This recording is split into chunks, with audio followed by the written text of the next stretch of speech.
album definitely not an Eno production.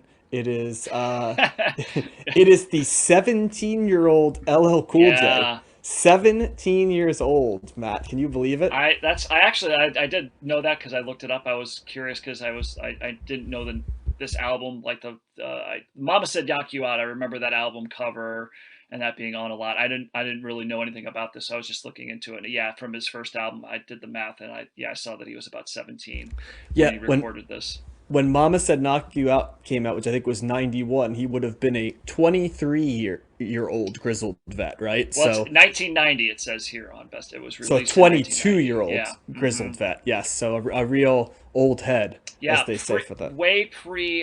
What is it? Is he on NCIS or Law and Order or whatever? So he Which? is not on Law and Order. That's Ice-T is Okay. on Law and Order. I don't really watch NCIS, but I do not believe he's on that. He's on the. Oh, he's on whatever the show with Chris O'Donnell. I think. I think that they're like.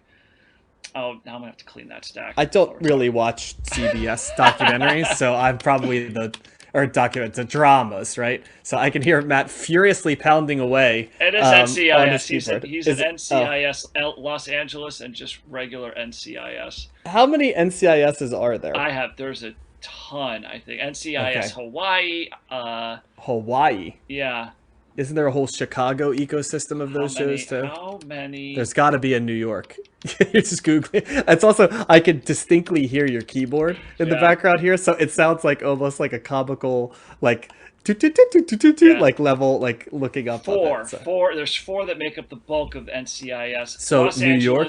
Los Oh, Angeles, New Orleans, and Hawaii, and then just regular NCIS. is the regular in New York or Chicago or where's the I original? don't know. It doesn't say DC. that in this quick review here. But yeah, there's like nine. There's almost 1,000 total episodes, John. So if you ever get long COVID and you're shacked up, That bedridden said, for there's a going to need to be while. another pandemic for me to theoretically watch that, which of course will still never happen, even if, I live to 200 and live through the next ice age. I don't think I'm going to be watching those NCISs. So, Yeah.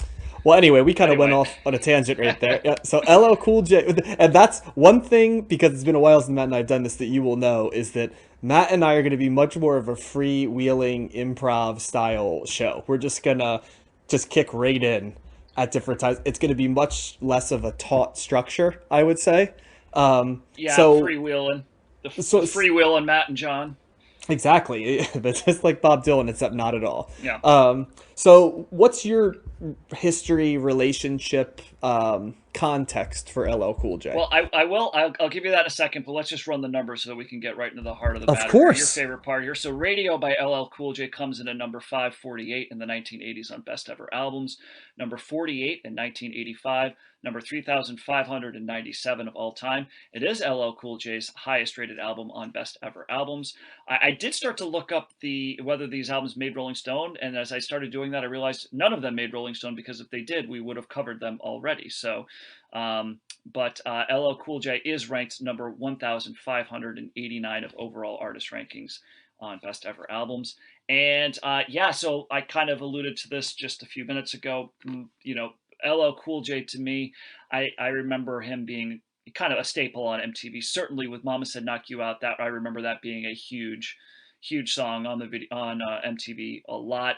I remember a song prior to that. I think it was "I'm That Type of Guy," which is not on the radio album that we're covering tonight. So that must have, and that was That's a before deep cut. that. I remember that video though. That was like that must have been on like. I'm just looking at his albums here. Maybe it was on "Walking with a Panther" from Okay. from Well, when I 1989. think of that, that's a great album title, by the way. But when I think Great of cover too. does Walking with a Panther have the big old butt? I'm She's got a going big old butt, big old and butt. Yeah, it's got that. Yep. does it have Round the Way Girl? Is that on there? God, there's 18 tracks on it. Holy Yeah, crap. man. I don't I, see "Round the Way, Girl," and I I don't Need see Love. I don't I see Need Love. I Is don't that see on there? I Need Love. I'm that okay. I'm That Type of Guy is on here. I Need Love Okay. is not. I don't see Okay, that so on here. I'm Bad and I Need Love must be on the middle, the one after this. Okay. Yeah, the one from '87. Okay. That's the one I always remember a little That bit one better than is this one. bigger and deafer. Bigger and Deafer. Yep, Yeah. that one starts with I'm Bad because that's one of the all-time I think it's track one, and if it is, it will serve as a great one because you know It is. that track, yeah, that track "I'm Bad" is like got one of the best like opening 15 seconds you could possibly ever imagine. So, so okay, so you knew a random track on, um, what was the name of it again? The Walking with Sex a Panther? Panther. Walking Walking with Sex the Panther. Panther. Yes, Gotcha. the Sex Sex Panther. Panther. It does have a So yes, panther on the cover with a big gold chain yes, around his neck because, of course, right it on the does. nose. Exactly. Hmm. So yeah, I mean, full disclosure, it's no surprise, hip hop was not the genre that my go-to genre ever. Not just back in 1985 or 1990, but just I mean, I've grown to like it and appreciate it more over the years. Um, and I think, actually, I had my the rap that I listened to, the tapes that I owned as a kid were like MC Hammer and Vanilla Ice type stuff.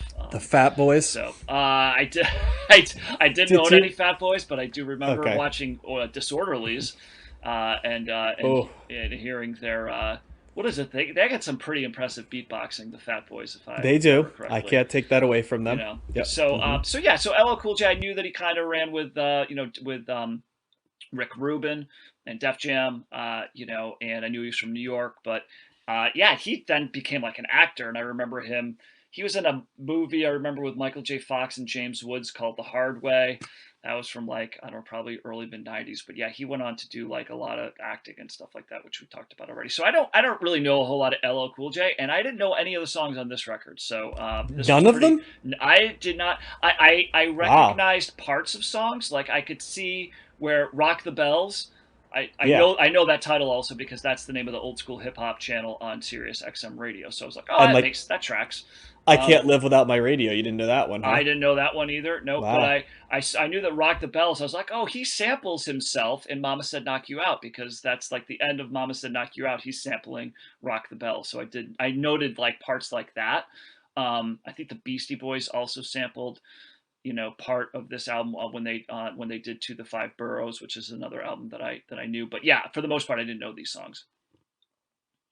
Gotcha. Well, I have a little bit more of a history with LL Cool J. I was aware of him growing up. I definitely remember the floppy hat and the tracksuits and the Mm, big chains. So stylistically, he did seem to be more of a contemporary for me, just because he was young and he looked young, right? yeah.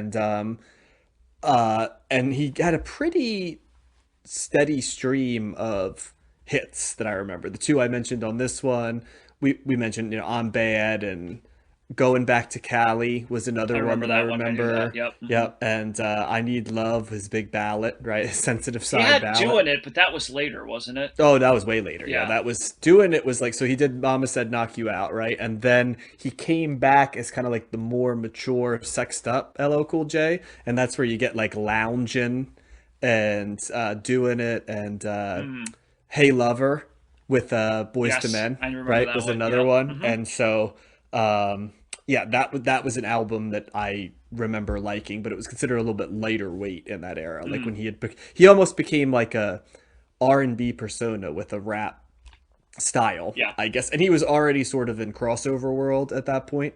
That was an interesting time for like New York 80s hip hop guys because you know what I'm saying? A lot of them, Chuck D was more a public figure than he was Hmm.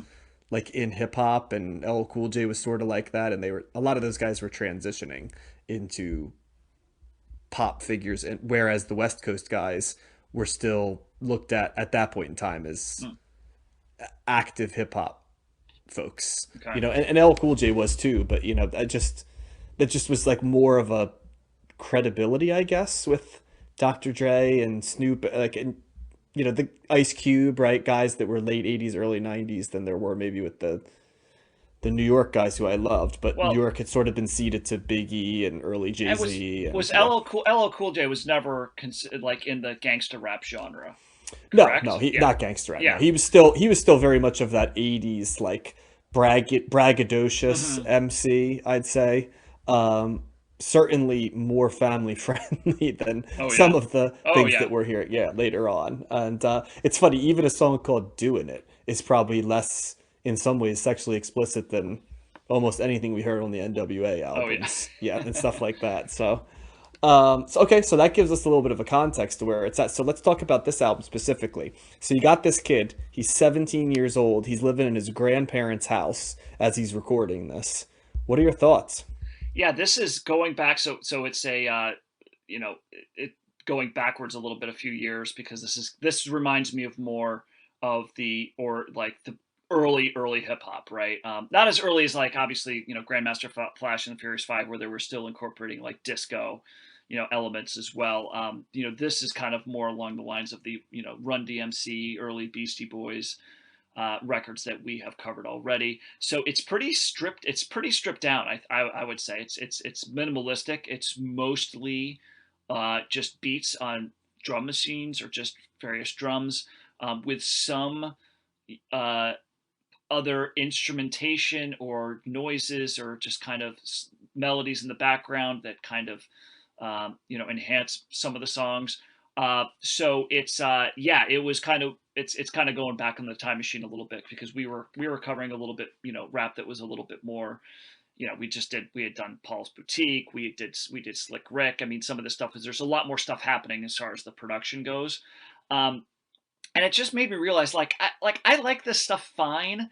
It's just it's too sparse for me. I think I think some of the beats are really good, but I feel like I need more than that as a for listening to hip hop. I we're gonna cover other artists that I knew. Like, I certainly, uh, gravitate towards more of the, some of that gangster rap, the Snoop Dogg, Dre, Tupac stuff. That, yeah, that has more going in the background. They sample more stuff, right? Like, there's not a lot of stuff being sampled here, and maybe that's, what might be missing a little bit for me. So a lot of the songs here seem to go longer than I need them to go. And sometimes they'll he'll be rapping a couple of verses, and then it'll fade out. It'll just end with a minute and a half of just the beat. And for me, it gets a little tiring. Like, it didn't, for as a whole, the album didn't really move me a whole lot. It just seemed like it kind of stayed in its lane. I only listened to it twice. I didn't really, get fully into it as much as I would like to with records. I still feel like I need to, even albums that I kind of feel like I get off the bat, I still like listening to them more, because I certainly feel like you see or hear more into them as you give them that experience or that time. But yeah, it's just it's good. It's like it's the foundation. It's some of the early foundations of hip hop, and it's I kind of equate it to. And I think I've done this before in previous episodes where I talked about, listening to like early rock and roll. And early R&B, some of it's good, but like, when what else is coming, what's done with what they did with it, how the production changed, and you know, the music became more interesting. And I think rap and hip hop become more interesting than what is being offered up here. So this isn't really the type of thing that I'm going to go back to. So I can't really, I hate saying it, but it's like, as such a foundational, important, member of the hip hop community. But yeah, it didn't really move me all that much. Like I said, I picked up on Rock the Bells. I thought that might have been one of the stronger tracks on here for me. I picked up on parts of that. I picked up on what is it, the interlude where they're doing Three the Hard Way stuff there. That was the Beastie Boys. So obviously people are going back to this, but it's just, yeah, man, it's just for a whole album. Maybe this is one of those things where it's just one or two songs on like a mix or a playlist, and I would be down with that. But to listen to 40 whatever, this is a relatively long album, 40-50 minute long album. It's a little long winded for me, so I'm gonna have to go thumbs down here. It didn't really do much for me, John. I got to be honest. Fair enough. I look at this album as very distinctive, Hmm. and I feel like you have to crawl back to '85, and maybe it's us being in '89, we've started to see the bend a little bit for hip hop, so we lost a little bit of context. But this is really, we talked about Run DMC sort of being the point where, as you mentioned, you called it the sort of the disco flavored hip hop disappeared. Hmm. And probably Run DMC is a fair point of where to go, because you've got a lot of the rock samples in there and the DJ, but it's less moored to disco traditions.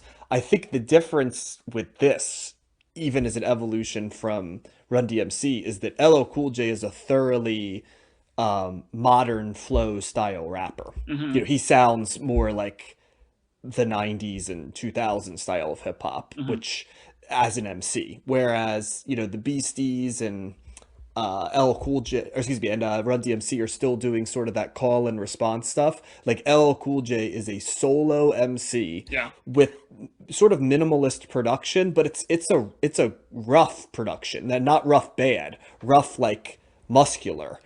It's sparse, but it also is striking in its own way, and that's sort of the Rick Rubin thing, right? Like have spare production, but that still has purpose.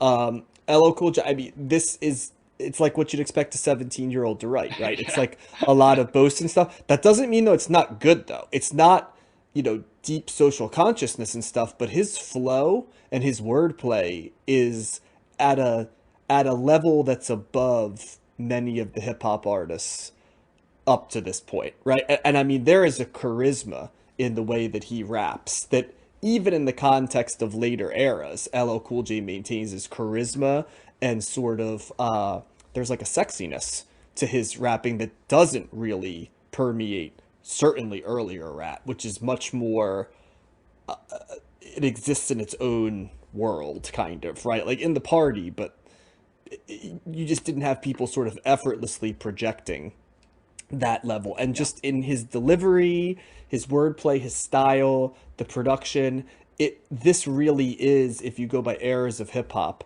this is the line of demarcation of where an MC, solo MC, becomes a modern MC, in my opinion. Okay. And we saw, you know, Rakim come later and KRS-One and these folks, but you got to remember, they're like 2 years after this, Yeah. right? And LL Cool J beat him to it by quite a bit, and he was no doubt in my world where I was from when I was young. He was the biggest solo MC. Like Run DMC was a big group. The Beastie Boys were a big group. By about like 1989, NWA wasn't really permeating where I was from, probably because even though it was a multiracial area, it was also the East Coast, right? And New York stuff dominated where I was from. Public Enemy was a little bit too highbrow. You know, yes, Yeah. sooner or later you'd get MC Hammer and Vanilla Ice, which took it firmly into the mainstream. Probably actually individual tracks like, you know, Toad and Loke Wild Thing and stuff were Oh really yeah. kind of what brought it in. And Funky Cole Medina, right? Those type things were probably the stuff that He pushed was it New in, York too, right? Tone that Loc. pushed it yeah, but pushed it into the mainstream, right? And but LL Cool J was the first guy that you're like, I could see this guy getting uh radio airplay and MTV airplay as an MC, and he did because I always think of the I'm Bad video where he's just walking, he like jumps off the box, and just he's got the hat, he's a striking guy, you know what I mean, in the sense of he's just got a presence to him.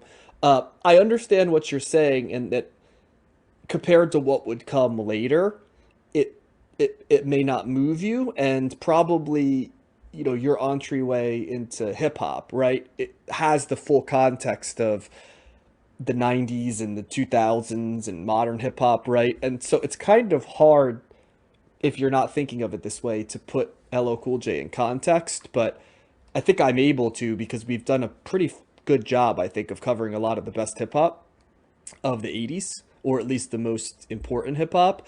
And even within that lineage, there really isn't anything that's exactly like LL Cool J, right? He kind of is in the Def Jam, Run DMC lane, but he doesn't rap like them, right? And he's kind of like a later rapper in that he's sort of boastful and has like a little bit more of a street edge, but he doesn't lean totally into that Hmm. either. He's kind of like that lane where he takes both. Yeah. I think the analogy of kind of like early rock and roll, I understand what you're saying, but I don't think like LL Cool J at this stage, even early, represents like the 1950s rock and roll. I think he's much more like, to use that analogy out, he's much more at this stage kind of like 1963, 64, 65 rock, where you're not at like the first peak, right? 67 through 69, right? Where there's just a classic period of prolific albums and artists, but he sort of pushes the genre forward. And so it's a thumbs up for me because at the core of what I listen to hip hop for, there's two things, right? There's the beats, and in this era, it's the DJ, right? Later, it would be the beats, Hmm. the producer, and then the MC, or the flow, the rap. And LL Cool J has the flow, Yeah. and I can do better with, I can do fine without having big beats. You just give uh, a basic beat for me, kind of like what Eric B and Rakim would do at times, and later like the Wu-Tang Clan, right? There'd be Hmm. variations of it, but like a stripped down beat, a gritty beat. That's what this was for me. Yeah. So for 1985, this was kind of like a mind-blowing listen because to know what 1989 sounded like and what say 1982 sounded like that we listened to, this is to me in a 3 year period a pretty significant step forward Yeah. No, I in terms of where it went. and I see what you're saying because I do think if you want to compare his flow with some of the other artists that we talked about, it's I would agree. It's better, right? And I do like he's got a great voice. He's got that great New York drawl, right? So he really the accents that he comes out with, like the really drawn out, like give you more, it's like Mm-hmm. really leaning into the New York, dialect there. So I definitely hear that. I just think this Well, is not so just New York, Queens Queens especially. in Yeah, particular, yeah. yeah. Right. Yes. Okay. So, but I still think for me, yeah, that's all. That's good. But it goes backwards. Like where am I looking for in terms of just music in general, and that extends to hip hop as well as rock and country and everything else. It's like, what do you do with the instrumentation, with the melody, and things like that. And there's some of that happening here, but Oh, you're not wrong. it's not It's enough for just me. You it's know. just how much does the MC dictate your Yeah. ability to enjoy? And I think for you it's a barrier to just have an MC, right? Whereas Yeah. I can process it is I good. I think that, Yeah. and I think that I can, like I said, I think I can differentiate and appreciate, like, wow, that guy's, I like the flow, I like the voice, I like the way that he's, kind of structuring the lyrics and stuff like that. There's an appreciation there, but as far as just as a music listener, it's not really something. What stands out to me more is the beat, just like the stripped down bare bones beats that are happening, which are good, but I need more than that. I need extra layers, and so that's why it was just harder for me to, Well, it you goes know. into your bias for melody to some Hmm. degree Oh because yeah, the beat to some degree is the same function as the melody yes, in other forms of music. So it makes sense stylistically with what we know of your tastes yeah, that a more bare bones production. Does that hold for rock too? If something's too sparse, I mean, it I can. know that we've talked about albums. I'm trying to was it pre not prefab sprout. There was the really the Young Marble Giants, right? Yes, yep. That I liked that was sort of proto and Josh was a little less high on, but he could normally do stuff, and I know that you were not a big fan of it. You Yeah, I just don't think there's recall that standing yeah, out to me as being it. Yeah, it's a it's kind of little. like there's no there. I think is kind of like Yeah, what your take I was on think I that. think So that's a little fair. I mean, like again, there's an appreciation for the elements, and certainly, obviously, LL Cool J, 1985, as a 17-year-old, it's like it's pretty amazing, right? Like just rapping, and I feel like that's also as a slight tangent, something that I don't feel like I fully appreciate is the art of rapping, right? And the flow and like putting the words together and the speed and the the dictation that you have with that, and how difficult that is to do. I think that's something that I kind of take for granted sometimes. But I do like, having said that, I do like the way that his voice sounds here and the way it flows. And then you tack on the fact that he's like, yeah, he's 17. He's in his as you said, he's in his grandparents' basement. It's like, yeah, that's pretty impressive. That's pretty like, innovative and, savant type stuff that you're hearing in that do you regard. do you think as you listen to a lot more hip hop, because Lord knows when we get to the 90s and 2000s and Mhm. 2010s, right? We're gonna do a lot more, and then basically by the time 2010s happens, that will be the primary, like the number one Yeah. type of music we're covering, right? Yeah. So it will be there. Do you think like over time that's something like the flow and the emceeing and the rapping that like you'll just sort of naturally fall into like I understand this now, or do you think there will always be a barrier for you in I terms of think understanding that? it's a good question. I think that in some ways it's always going to be a barrier. but I also know a lot of that stuff that comes later on. There's other things that are happening underneath it musically that are going to be more interesting to me. So maybe I pay more attention and then I can focus. But like here, I was having trouble focusing with this record, to be honest. And I Okay. know it's like because the majority of the listening here, I was like, well, I got to focus on the lyrics, and we already know that that's not something that's like a go to for me. That's like it Mhm. kind of goes in the which even in a record like this. But the Which is problem funny because I don't think the lyrics were all that profound on no, this not album. They profound, were but I'm just good, but saying. yeah. I'm just saying it's like it's easy to hear what he's saying. Like sometimes you listen to Yes, a rock yes. album and there's so much stuff happening in the background. I'm like, even if I wanted to know what he's saying or she's saying, I can't do it because there's too much stuff happening. That's not the case here. You could hear all the things that he's saying, but my attention's going to only be held so long before I start to go somewhere else. And when I go somewhere else, I'm then the thing that I'm really internalizing is the music, and in this case, just mostly the sparse drum beats with a couple of, like there's some piano parts here and there and stuff, but it wasn't enough to sustain my attention. So uh, I think in the future, in short, I think I'm going to I think in some ways I'll be able to appreciate the rapping more, but I also think that my main the main determining factor of whether I'm going to like something or not is not going to be necessarily the flow of the rapper. It's going to be the beats and the production underneath it. Interesting because that's so the opposite of like to Yeah. me hip hop is about the flow. And so like it's the flow is an instrument for me. The flow is an extension Yeah. of the beat for me. And that's why a skeletal beat you better have your bona fides because if Fair. it's just you and a skeletal or minimalist or stripped at whatever term you want to use right for it, then the MC takes on a greater Yes. a piece of creating the meat of it. And Yep. that's what I think LL Cool J's gift Okay. is Yeah. that his flow accentuates the basic beats Yep. and adds to it and almost become and the way he raps and accentuates and punctuates certain things and his word choice and how he fills in the space is that's what you have to judge him by. And if he was not a good MC, Mm, right? It would, I think for me, it would be similar to what you're saying, Matt. okay. It's like there's just not enough here. But when you're able to punctuate it, it's almost like doing spoken word in Yeah. the sense that you've got a beat, but it's like it's not as driven.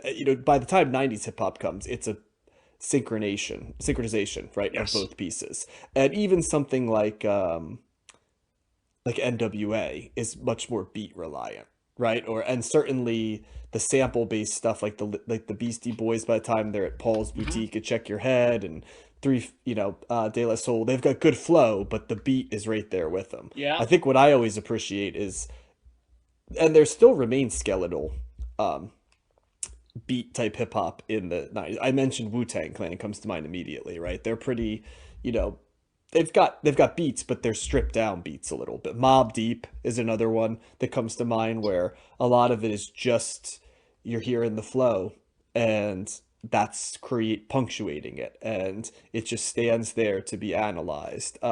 If you want another example you might be more familiar with, Nas has a lot more stripped down productions than others around him Yeah, but I because still it's think of based. Yeah. I still think I know songs by all of those artists, and I think there's more meat on that bone than there is here.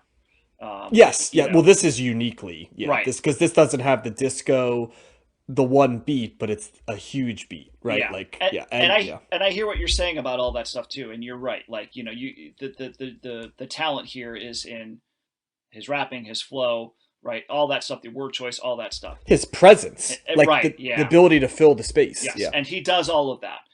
I'm not really looking for that in music right. I as the get you. defining characteristic at least. And I like later on when you get to someone like Snoop. I've always loved Snoop's voice, for example, right? And the flow and like the smooth like nature of that. And then you add that in. It's like you said. It's like bringing those two worlds together with the flow and the production. That's where I enjoy hip hop the most. So yeah, we'll see how it goes down the line. Yeah, this record, like if I'm going to listen to a hip hop or album, this is not going to be the one, Okay, or one in that list for me. gotcha. So a thumbs down on your end. I'll give this a thumbs up. I enjoyed this album. It'll be interesting to see where Josh weighs in on this one. Josh probably the hip hop head of our show, Yeah, he's I'd gonna say. like it. You think so? I mean, I don't see. I mean, he might not like it as much as you, or he might He'll see. definitely appreciate it Oh because yeah. Oh, absolutely. I think he'll be able to immediately see it as, I don't want to speak for him, but I think he'll see it as a line of demarcation in the Oh way yeah. I did, for sure. Yeah. Whether he likes it or looks at it as more like an intellectual exercise, I don't know. That's going Okay. to be interesting. Yeah, because he doesn't always love space Yeah, in that's his true. music. So, so we'll see. But yeah, Right on. lively segment there, and we're allowed to disagree We on sure stuff. are. So.